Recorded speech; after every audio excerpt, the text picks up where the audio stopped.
سورہ بقرہ میں اللہ تعالیٰ نے فرمایا یا ایھا الذین آمنوا اذا تداینتم بدین الی اجل مسمی فاکتبوہ، اے ایمان والو جب تم لوگ آپس میں وقت مقررہ پر قرض کا معاملہ کرو تو لکھ لیا کرو، لکھا پٹی ہونا چاہیے۔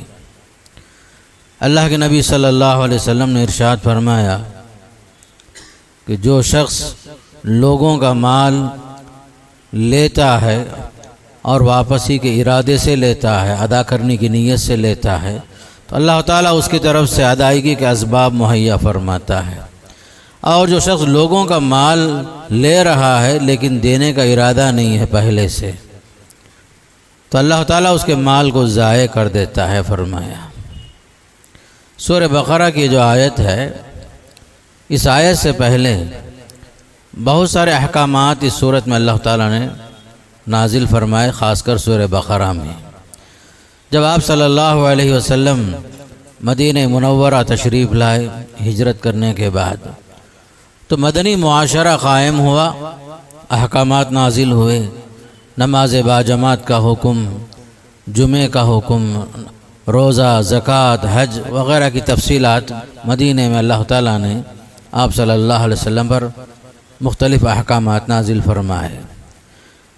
خصوصاً جو ہے یہ جس معاشرے میں صحابہ اکرام رضوان اللہ تعالی علیہم رہتے تھے، اس معاشرے میں سودی کاروبار عام تھا۔ لوگ سود پر لینا دینا ایک معمول تھا، پورا معاشرہ جو ہے سود میں ڈوبا ہوا تھا۔ خاص کر مدینہ منورہ میں یہودیوں کا جو ہے خاص کر اس زمانے میں تجارت ہی عام طور پر سودی کاروبار ہی کرتے تھے وہ لوگ۔ تو ایسے معاشرے میں سودی نظام کو اللہ تعالیٰ نے سب سے پہلے حرام کر دیا، تجارت کو حلال فرمایا۔ احل اللہ البیع وحرم الربا، سب سے پہلے آیت نازل ہو گئی خاص کر کے معاملات کے اندر کہ تمہارے لیے اللہ نے بزنس حلال کیا، تجارت حلال کیا، اور جو ہے انٹرسٹ، سود جسے ہم تمل میں وڈی کہتے ہیں، اسے حرام کر دیا۔ اب جو ہے مدنی معاشرے میں چاہے وہ معاشرہ کیسے بھی کیوں نہ ہو، وہاں ہر طرح کے لوگ آرام کی زندگی تو نہیں گزارتے، ہر آدمی کو مالی ضرورت پیش آتی ہی رہتی ہے، ہر انسان کی ضرورتیں الگ الگ ہوتی ہیں۔ کچھ لوگ ایسے ہیں جو باقاعدہ جو ہے صدقہ وغیرہ لینا پسند بھی نہیں کرتے۔ ایک طرف جہاں اسلام نے تجارت کو حلال کیا، سود کو حرام کیا، اور دوسری طرف لوگوں کو صدقہ اور خیرات پر بھی ابھارا تاکہ لوگوں کی ضرورتیں پوری ہوں۔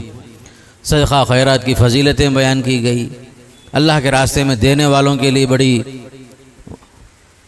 آیتوں کے اندر وعدے اللہ تعالیٰ نے فرمایا کہ تمہارے لیے جنت ہے، فلاں ہیں فلاں ہیں۔ کچھ لوگ ایسے ہیں تو لوگوں کے صدقات اور خیرات لینا پسند نہیں کرتے، ہر آدمی جو ہے صدقہ و خیرات کر بھی نہیں سکتا، اور کچھ لوگ ایسے بھی ہیں صدقہ و خیرات لینا پسند بھی نہیں کرتے، غیرت کا معاملہ ہوتا ہے۔ تو ایسے معاشرے میں لوگ جو ہیں مجبوراً قرض لینے پر آمادہ ہوتے ہیں ضرور۔ تو اس کے لیے اللہ تعالیٰ نے احکامات میں سب سے اہم حکم قرض سے متعلق جو نازل فرمایا، سورہ بقرہ کی آیت پورے قرآن مجید کے اندر سب سے بڑی آیت خاص کر قرض سے متعلق ہی ہے۔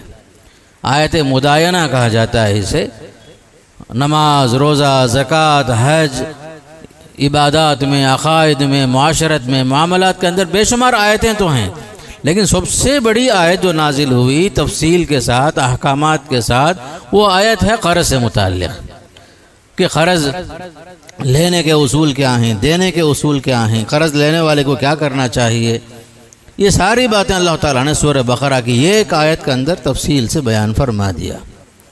اور اسی طرح 3 باتیں شروع میں اللہ تعالیٰ نے بیان فرمائی قرض کے معاملے میں۔ سب سے پہلی بات یہ فرمایا کہ عام طور پر قرض لینے کے بعد دینے کے مسائل میں آپس میں جھگڑوں کا امکان رہتا ہے، ادائیگی کا وقت آ جاتا ہے کہ آدمی جو ہے دینے میں ٹال مٹول کرتا ہے، جس نے قرض دیا اسے تکلیف ہوتی ہے، اس کی ضرورتیں بھی ہوتی ہیں، آپس میں جو ہے رنجشیں ہوتی ہیں، تعلقات میں بگاڑ پیدا ہوتا ہے۔ اسی لیے اللہ تعالیٰ نے اصول بیان فرمایا کہ یا ایھا الذین آمنوا اذا تداینتم بدین الی اجل مسمی فاکتبوہ، 3 اصول ہمیشہ یاد رکھو فرمایا۔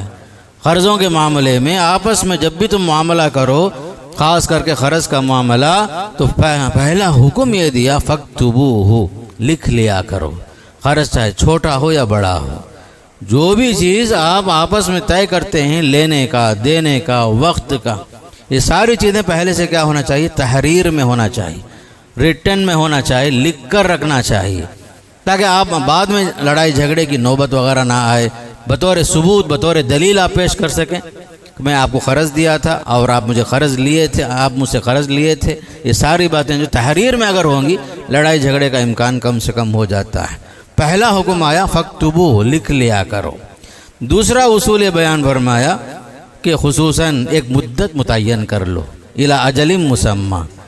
قرض آپ دے رہے ہیں، پہلے سے وقت متعین کر لیجئے، کتنے مہینوں کے لیے آپ دے رہے ہیں، کتنے دنوں کے لیے آپ دے رہے ہیں، تاکہ ادائیگی کے وقت میں آپ مطالبہ کر سکو۔ وقت متعین ہونا چاہیے، دوسرا اصول۔ تیسرا اصول یہ فرمایا کہ گواہ مقرر کر لو، باقاعدہ اس میں گواہ مقرر کرو، 2 گواہ ہونا چاہیے مردوں میں سے۔ اگر 2 گواہ مقرر نہیں ہیں، ایک مرد ہے تو 2 عورتیں باقاعدہ گواہ مقرر کر لو، تاکہ جو ہے بطور ثبوت، بطور دلیل آپ پیش کر سکو، لڑائی جھگڑا ختم ہو جائے۔ 3 اصول بڑے اہم اصول، لکھ لیا کرو، وقت متعین کر لو، باقاعدہ اس پر گواہ مقرر کر لو۔ 3 اصول بیان فرمایا۔ ہاں اگر آپ کو لکھنے نہیں آتا ہے تو اس میں یہ بھی فرمایا تو آپ ایسے آدمی سے مدد حاصل کرو جو لکھنا جانتا ہے، جو آدمی لکھنا جانتا ہے اسے باقاعدہ آپ جو ہے مدد حاصل کرو۔ چھوٹی باتیں بھی لکھو، بڑی بات بھی لکھو، خاص کر کے انصاف کے ساتھ یہ سارا معاملہ ہونا چاہیے، لڑائی جھگڑا نہیں ہونا چاہیے۔